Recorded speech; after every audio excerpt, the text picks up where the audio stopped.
itu yang ngumpulin Eman. Saat terakhir.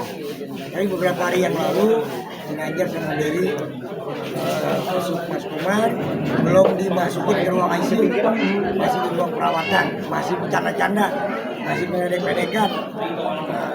Kemudian kemarin Eman besuk, begitu Eman pulang belum sampai Depok, Mas Komar drop sehingga dimasukkan ke ruang ICU. Sampai akhirnya dari sore Eman keduluan, saya lambat 5 menit sampai kemarin udah nggak ada, untuk 10 menit. Jadi saat terakhir dalam beberapa hari ini memang sebetulnya suka ketemuan nih Mas kawan nih dengan Jenajah dari Eman dan Mas Komar tuh ketemuan, bahkan sebelumnya kira-kira 10 hari ya kita masih ketemuan ke Indramayu waktu itu. Nah, acara di Indramayu, bahkan ini Mas Deddy Mihing ini lagi seminggu yang lalu ya masih WA-an sama Bapak Jikoma. Waktu itu dia masih lagi umroh. Jadi ya saya datang ke rumah sakit baru aja 5 atau 10 menit yang lalu Mas Komar dipanggil Allah. Saya pikir Mas Komar masih bisa dipindahkan kembali ke ruang perawatan karena saya punya optimis, punya harapan besar kalau Mas Komar bisa sembuh kembali. Tapi walaupun kondisinya udah drop, tapi kan Allah Maha Penyembuh, Allah Maha Kuasa. Saya berharap seperti itu, apalagi keluarganya ya, walaupun sudah ikhlas semuanya sejak kemarin itu, tapi akhirnya meninggal juga Mas Komar. Melihat semangatnya beliau nih untuk kesembuhan seperti apa sih Bang? Mas Komar itu orang yang nggak pernah ngeluh dia. Jadi kalau habis kemo dalam keadaan sakit, kemudian ada acara barengan, baik yang bareng maupun sendirian, dia nggak pernah cerita sama jemaah kalau dia lagi sakit.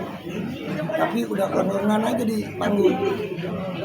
Tapi dia tetap bertahan dan berusaha untuk tampil prima walaupun goyang-goyang. Jadi semangat hidupnya luar biasa, semangat sehatnya luar biasa, dan fisiknya kuat. Mungkin kalau bukan Mas Komar di kemo sekian lama itu udah gak kuat ya. Kalau Mas Komar ini kuat, bahkan kalau perjalanan jauh yang ngeluh bukan Mas Komar, malah kita yang kecapean, dia mah enggak ya. Jadi dia orang yang happy, selalu gembira dan selalu memberikan motivasi kepada kita yang sehat, justru yang memberikan nasihat. Mungkin doanya Mas. Mungkin sebagai sahabat dan kerabat, cita-cita beliau yang ingin diwujudkan ya, rencana kita Pak Cecep, rencana kita terakhir programnya adalah Mas kawan ini mau berangkat haji dengan Mas Komar ini di tahun ini. Kebetulan sudah akan berangkat, makanya tadi saya bilang ada beberapa pertemuan dengan calon jemaah di Kalimantan Timur, ke Lampung, ke beberapa daerah lainnya. Mas Komar berangkat dalam keadaan kuat, sehat, dan tampil bagus karena kan dia ceramah dulu terus manggil kita Mas kawan untuk ya ketemu dengan para calon jemaah haji. Jadi program yang dicita-citakan Mas Komar mau berangkat haji bareng 4 sekawan. Tahun kemarin 2024 almarhum berangkat haji, tapi ngomong sama Bilka Travel, saya mau berangkat haji dengan pas kawan tahun 2025. Alhamdulillah dikabulkan, makanya saya pakai. Kang Cecep sini, Kang Cecep. informasi Saya kira mungkin yang paling autentik ya Jenajah sebagai teman kelompok. Cuma seminggu yang lalu, rasanya 8 hari ya, beliau masuk rumah sakit WA saya, dan alhamdulillah saya dengan Pak Haji Komar tuh masih intens komunikasi lewat ini. Jadi terutama ketika beliau entah itu nyalek, entah itu pilkada, selalu komunikasi, diskusi lah, tukar pikiran soal politik, soal apa, gitu, soal dapilnya masing-masing lah gitu. Nah kebetulan seminggu yang lalu itu, hari ini misalnya, dia WA saya, dia selalu manggilnya Pak Dedi, Pak Haji, saya mohon doa, saya masuk rumah sakit, dipoto dulu, ada fotonya kirim. Kebetulan saya besoknya mesti berangkat umroh. Jadi saya bilang insya Allah Pak Haji saya berdoa di sana. Dan nanti si kembalinya dari sana mudah-mudahan masih sempat nengok. Baik itu mau di rumah sakit ya atau sudah pulang ke rumahnya gitu. Pikiran begitu aja. Nah tadi justru saya baru pulang. Saya kemarin pulang. Lalu tadi kebetulan di kantor saya lagi rapat. Pas mau maghriban saya baru buka HP. Karena rapat handphonenya disimpan gitu kan. Begitu dibuka. Innalillahi, kaget sekali gitu. Nah, yang ingin saya share kepada teman-teman sekalian, Pak Haji Komar itu secara usia almarhum itu junior saya. Di bawah saya 2 tahun usianya. Saya lebih tua 2 tahun. 65 sekarang kalau nggak salah.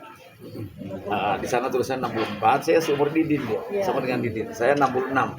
Nah kebetulan akan tetapi dalam karir panggung dia lebih dulu sedikit lebih dulu lah ya, dibanding begitu karena Tom Tam kan dulu dia lebih duluan. Kemudian komunikasi baik dan kami pernah bersama-sama di Radio SK juga dulu sama-sama pengisi acara. Kebetulan saya waktu itu jadi station manajernya di sana, lalu saya hire pelawak-pelawak ngumpul di radio itu. Tapi yang ingin saya sampaikan seperti yang ditanyakan pada Ginanjar tadi, Pak Komar tuh orangnya yang pertama secara profesional ya. Dia itu punya 2 kekuatan. Pertama dia punya talenta ya. Artinya memang wajah dan struktur fisiknya yang sangat komikal gitu ya. Jadi kalau kita mau runut kepada pelawak senior dulu itu mungkin tipikalnya hampir sama dengan Pak S. Bagio gitu. Ya. Lihat wajahnya saja orang sudah tersenyum gitu. Sudah tertawa gitu. Karena memang komikal jenaka gitu. Yang kedua didukung oleh knowledge ya, karena dia kan ya kandidat doktor atau dokter lah ya, berarti berpendidikan secara akademik ya, jadi punya wawasan gitu. Lalu yang ketiganya dia punya kemampuan pengalaman panggung yang bukan main. Dan saya kira orangnya saya sepakat dengan Ginanjar, dia tuh tidak pernah berhenti untuk menghibur. Dia tidak pernah dimanapun mau di mall kayak dengan cara apapun orang pasti menjadi perhatian orang gitu. Kalau saya kan nggak bisa berakting seperti beliau, selentur beliau gitu aktingnya serius mau apa, artinya dia selalu meletuskan tawa. Jadi jujur saja Indonesia pasti kehilangan sesuatu yang menjadi oase ya bagi bangsa ini. Di tengah kesulitan hidup masih ada orang Komar yang lucu gitu loh.